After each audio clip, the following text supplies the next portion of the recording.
মুছলমানক গালি পাৰি দিয়াৰ কাৰণে আমি দাম বৃদ্ধিৰ কথা নকম সেই কথা নহয় আমি তাৰ কথাও ক'ব লাগিব 24টা ধৰ্ষণৰ কাণ্ড সংঘটিত হৈছে সেই 24টা 12টা কাণ্ডই হৈছে হিন্দুৱে কৰা সমান সমান গতে কম্পিটিশন হৈছে নেকি এটো এই কম্পিটিশনৰ ক্ষেত্ৰত দেখোন হিমন্ত বিশ্ব শৰ্মাই কেৱল মুছলমানক টাৰ্গেট কৰি মুছলমান এই জনগোষ্ঠীৰ লোকসকলে কেৱল ধৰ্ষণ কৰি আছে বুলি কৈছে হিন্দুবিলাক কি ধৰ্ষণ কৰিবলৈ অনুমতি দিছে নেকি আপুনি সেই কথা নকব ডাঙৰীয়া ধৰ্ষণকাৰী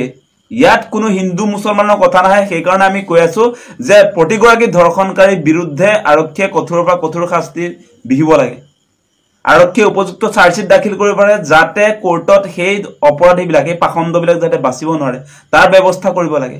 এটা সেই মানুহজনে কেৱল কিয় মুছলমানক কৈ আছে মুছলমানক কেৱল যদি কৈ আছে তেনেহলে হিন্দুবিলাকৰ বিৰুদ্ধে আজি আমাৰ জাতীয় জনগোষ্ঠীয় সংগঠনে পাহৰি গৈছে মাত মাতিবৰ কাৰণে আমি দেখা নাইতো আজিৰ দিনটোত হিন্দুৰ বিৰুদ্ধে খৰভু আমি দেখা নাই আজি মুছলমান আমি ঢিঙৰ কাণ্ডৰ কথা কৈছো ঢিঙত যি পাখণ্ড তিনিজন আছিল তিনিজনক কঠোৰৰ পৰা কঠোৰ শাস্তি দিবলৈ এই কথা আমি কৈ আছো তাৰ সমান্তৰালভাৱে আজি আপোনাৰ জুৰহাটৰ ধৰ্ষণ কাণ্ড গুৱাহাটীৰ ধৰ্ষণ কাণ্ড আজি তিনিচুকীয়া ধৰ্ষণ কাণ্ড তেওঁলোকৰ উপযুক্ত শাস্তি নহব নেকি নে হিন্দু হোৱাৰ কাৰণে তেওঁলোক বাচিব সেই কথা নহব সেই কথা কেতিয়াও নহব এটা হিমন্ত বিশ্ব শৰ্মা হিৰো দেখুৱাবলৈ আহিছে তেওঁ হিৰো নেকি তেওঁ নিজৰ গৃহ বিভাগ সম্ভালিব নোৱাৰে এগৰাকী মুখ্যমন্ত্ৰী এগৰাকী গৃহমন্ত্ৰী তেখেতে এতিয়া ডাঙৰ কথা কৈ আছে যে ফালতু মানুহৰ নিচিনাকে তেওঁ কথা কোৱাৰ নৈতিক অধিকাৰ নাই এই মুহূৰ্তত এই কথা আমি কৈ দিছো তেওঁৰ ল এণ্ড অৰ্ডাৰ সিচুৱেচন কোনো টেকল কৰিব পৰা নাই আজিৰ দিনটোত অসমত আসলতে পুলিশ প্ৰশাসন বা আইন শৃংখলা আছে নে নাই আসলতে এই মুহূৰ্তত পুলিশও নাই অসম চৰকাৰো নাই গৃহমন্ত্ৰীও নাই ইয়াত অৰাজক এটা পৰিস্থিতি যাৰ যি ইচ্ছা তাকে কৰি আছে গতিকে এই মুহূৰ্তত হিমন্ত বিশ্ব শৰ্মাৰ মুখখন বন্ধ কৰিব লাগে সেই কথা কৈ আছো তেওঁ ধৰ্ষণৰ ক্ষেত্ৰত কেৱল এটা জনগোষ্ঠীক দেখা পাইছে মই কিন্তু মুছলমানৰ এজেন্ট নহয় সেই কথাটো কৈছো যে মই কৈ আছো যে হিন্দু ধৰ্ষণকাৰীৰ বিৰুদ্ধে আমি সমান্তৰালভাৱে আসলে খৰব হ'ব লাগে বুলি কৈছো ধৰ্ষণকাৰীৰ ক্ষেত্ৰত আমি ধৰ্মক লৈ ৰাজনীতি কৰিলে নহয় সেই কথা কৈ আছো মই গতিকে এটা কথা স্পষ্ট যে বৰ্তমান সময়ত আমি দেখিছো যে আমাৰ জাতীয় জনগোষ্ঠীয় সংগঠন আমি নিজেও যেতিয়া ঢিঙৰ কাণ্ডটোক লৈ খৰব হৈ আছো সেই মুহূৰ্তত হিমন্ত বিশ্ব শৰ্মাই এডভান্টেজ লৈছে তেখেতে এই মুহূৰ্তত মুছলমানৰ শত্ৰু হিচাপে চিনাক্ত কৰি কেৱল মুছলমানৰ বিৰুদ্ধে তেওঁ কথা কৈ আছে মুছলমান যিবিলাক বিদেশী বাংলাদেশী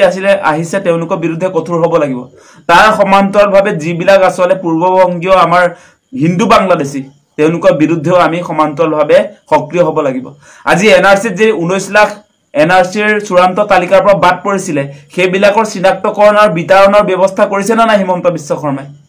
তাত মুছলমানো আছে হিন্দু আছে হিন্দু বাংলাদেশীও আছে মুছলমান বাংলাদেশীও আছে তেওঁলোকৰ বিৰুদ্ধেও আমি সমান্তৰালভাৱে একচন ল'ব লাগিব আজি তেওঁ ডাঙৰ কথা কৈ আছে আমি কম সেই কথা আমি জাতীয় জনগোষ্ঠীয় সংগঠন বিলাকে কম একচন ল'ব লাগিব চৰকাৰে আমি যিবিলাক দাবী উত্থাপন কৰিছো আজি ধৰ্ষণকাৰীৰ বিৰুদ্ধে কঠোৰৰ পৰা কঠোৰ হ'ব লাগিব অসম চৰকাৰ অসম আৰক্ষী আমি কম আমি চিঞৰি কম হিমন্ত বিশ্ব শৰ্মাই মুঠতে আমি যি কৈছো সেইটো শুনিব লাগে সেই কথা কৈ আছো তেওঁ কি জাতীয় সংগঠনৰ লিডাৰ নেকি তেওঁ যে কথা কৈ আছে তেওঁ কথাটো আকৌ মানুহক বিভ্ৰান্ত কৰিবলৈ কৈ আছে নহয় আমি লক্ষ্য কৰি আছো তেওঁ কেৱল মুছলমান ধৰ্ষণকাৰীৰ বিৰুদ্ধে কথা কৈছে হিন্দু ধৰ্ষণকাৰীৰ বিৰুদ্ধে কথা কোৱা নাই সেই কথা নহব আৰু অসমবাসীৰ ৰাইজক আমি আহ্বান জনাম যে হিমন্ত বিশ্ব শৰ্মাই আমাৰ ইস্যু ডাইভাৰ্ট কৰিবলৈ গৈ আছে আমাৰ কেৱল ধৰ্ষণে সমস্যা ধৰ্ষণটো আটাইতকৈ জ্বলন্ত সমস্যা ধৰ্ষণকাৰীৰ বিৰুদ্ধে কঠোৰ হ'ব লাগিব সেই কথা কৈছো তাৰ সমান্তৰালভাৱে এতিয়া হিমন্ত বিশ্ব শৰ্মাই মূল ইস্যুটো ডাইভাৰ্ট কৰি দিলে আমাৰ মানুহবিলাকক আমাৰ মূল ইস্যু কি আছিল যে স্মাৰ্ট মিটাৰে যি ধৰণে ডকাইতি কৰিছিল সেই কথাও আছে সেই কথা আমি পাহৰি গলে নহব কিন্তু তাৰ সমান্তৰালভাৱে আপোনালোকে দেখিছে যি ধৰণে আসলে মূল্য বৃদ্ধি হৈছে সেই তাৰ বিৰুদ্ধেও আমি চৰকাৰ বিৰুদ্ধে খৰব হ'ব লাগিব আজিৰ সময়ত আপোনালোকে নিশ্চয় দেখিছে প্ৰতিটো সামগ্ৰীৰ ক্ষেত্ৰত কেনেকৈ আসলে দাম বৃদ্ধি হৈছে